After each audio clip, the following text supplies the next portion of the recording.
আমি সূর্য, আমার channel singer বয় lifestyle আপনাদের অনেক অনেক স্বাগত।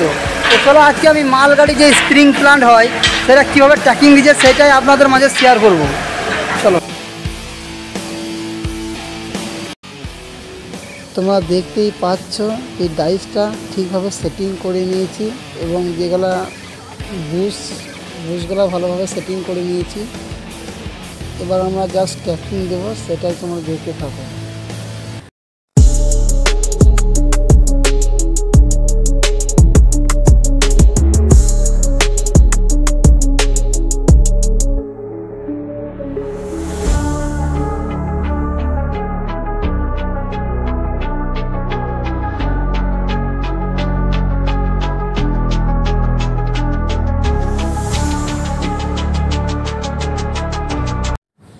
দেখো আমার ট্র্যাকিং দেওয়া কমপ্লিট হয়ে গেছে।